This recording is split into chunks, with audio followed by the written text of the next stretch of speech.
দেখুন এখানে বাবুবর্দির নেতৃত্বে এখানে কোর্ট বসে, যে সামনে পিডব্লিউর একটা জায়গা, খাট জায়গা, সেই জায়গা দখল করে সেখানে দুতলা দোকান দিয়েছে।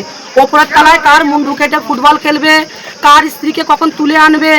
সরকারি জমিতে তৃণমূল নেতার বেআইনি নির্মাণ, নির্মিত বিল্ডিং এর একটি ঘরের ভেতরে অস্ত্রশস্ত্র মজুদ আছে বলে দাবি গ্রামবাসীদের। গ্রামের মানুষ ও পুলিশ ভাঙতে গিয়ে আসফল পুলিশ আধিকারিকের সাথে রেখা পাত্রের বচসা। হিঙ্গলগঞ্জের হেমনগর বাজার এলাকার ঘটনা। এলাকার তৃণমূল নেতা বাবু বৈদ্য ওরফে দেবব্রত বৈদ্য একটি সরকারি খাস জায়গার উপরে দোতলা বিল্ডিং করে। এলাকার মানুষের অভিযোগ, ওই বিল্ডিং এর একটি ঘরে বেআইনি অস্ত্রশস্ত্র মজুদ করা আছে, যে অস্ত্র দিয়ে মানুষকে ভয় দেখানো হতো বা মানুষের উপর আঘাত আনা হতো।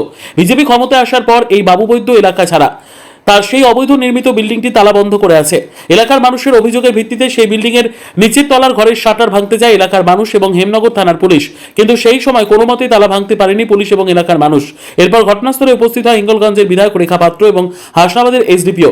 রেখা পাত্র দাবি করেন ওই মুহূর্তে ঘরের তালা ভাঙতে হবে এবং সবার সামনে দেখা যাবে তার ভিতরে কি আছে, কিন্তু তালা ভাঙতে না পারায় রেখা পাত্রের সাথে পুলিশের বচসা শুরু হয়। এরপর পুলিশ গ্রামের মানুষের সামনে কথা দিয়ে যায় যে আগামীকাল সকাল 11টার পরে পুলিশের উপস্থিতিতে এবং বাবু বৈদ্যের পরিবারের কারোর উপস্থিতিতে ওই ঘরের দরজা ভেঙে দেখা হবে। দেখুন এখানে বাবুবর্দির নেতৃত্বে এখানে কোর্ট বসে, যে সামনে পিডব্লিউর একটা জায়গা, খাট জায়গা, সেই জায়গা দখল করে সেখানে দুতলা দোকান দিয়েছে। ওপরের তলায় কার মুন্ডু কেটে ফুটবল খেলবে, কার স্ত্রীকে কখন তুলে আনবে, কার বাগান গিয়ে কার কলা গাছ কাটবে, কার বা ক্ষেত খামার নষ্ট করবে, সেই সব প্ল্যানিং হতো ওপরে, তার লিস্ট হতো ওপরে। আর নিচে হতো লাঠি চাষ। যত কর্মীদের, যত টোটো চালক, ভ্যান চালক, যারা ওদের কথা না শুনতো তাদেরকে তুলে নিয়ে ওখানে মারা হতো। ওর ভিতরে বেআইনি অস্ত্র থেকে নিয়ে লাঠি ছোটা ভর্তি আছে ওই ঘরটার ভিতরে। আজকের পুলিশ প্রশাসন এই বাবুবর্দির আজকের নেতৃত্ব দিয়েছে এই পুলিশ প্রশাসন, এবং হাসনাবাদ এসডিপিও পর্যন্ত ওনার নেতৃত্ব দিয়েছে। আজকে হাসনাবাদ এসডিপিও এসে ওনার স্ত্রীকে শেল্টার দিতে চলে এসছে, নিরাপত্তা দিতে চলে এসছে একদম। এখানে এই হেমনগর কোস্টাল থানার যে বড়বাবু, উনি বলে দিলেন যে আপনারা চান আমরা এখান থেকে থানার থেকে আমরা স্টাফেদের পাঠাচ্ছি, কনস্টেবল এবং স্টাফেদের পাঠাচ্ছি, তালা খুলুন কিংবা ভাঙুন, আপনারা যান বলে পাঠিয়ে দিয়ে আজকে এখন মেজবাবু এসে তালা ভাঙছে। হাসনাবাদ থানার এসডিপি এসে বলছে তালা ভাঙছেন করে বেআইনি। বেআইনি কি করে হয়?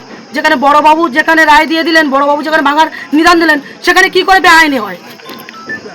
কাল আমাদের একটা ছেলের অ্যারেস্ট করে নিয়ে আসলো, আমাদের ছেলেরা জামিন করানোর জন্য এসে জিজ্ঞাসা করছে কেন তার জামার কলার ধরে গাড়িতে তুলছে একটা কনস্টেবল। আপনারা এখন কি পদক্ষেপ নেবেন? আমরা এখানে সমস্ত মায়েরা এবং ভাইয়েরা সবাই উপস্থিত হয়েছে, যার যার কমপ্লেন আছে 2021 সাল থেকে যে অত্যাচার হয়েছে, যার কাছে যে ভিডিও ফুটেজ এবং ঘর ভাঙা, ঘরে আগুন দেওয়া, মহিলাদের লাথি মারা এবং মহিলাদের তুলে নিয়ে এসে পার্টি অফিস লতানি করা, প্রত্যেক মা বোনেরা ওনাদের নামে বাবুবর্দির নামে স্টেপ বাই স্টেপ ওর নামে কমপ্লেন করবে। এবং ওনার স্ত্রী যেভাবে নোংরা যে ভাষা প্রয়োগ করেছেন ওনার বিরুদ্ধেও এই হেমনগর, এখানে হেমনগর যত মা বোনেরা আছে সবাই লিগাল স্টেপ নেবে। চলে গেলে কারা মারবে?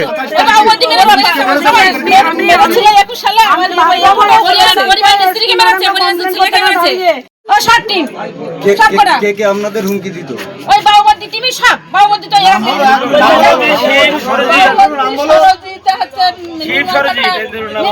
সরজিৎ ওই বিশ্বজিৎ ঠাকুর শিব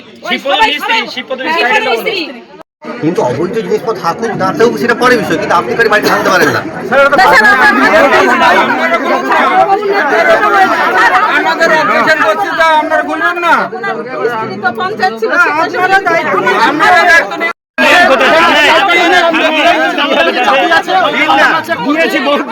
আপনারা এত দায়িত্ব নিচ্ছেন যে গরিব মানুষ টাকা পাইনি, সেই টাকার দায়িত্বটা নিন, সেই টাকার দায়িত্বটা নিন।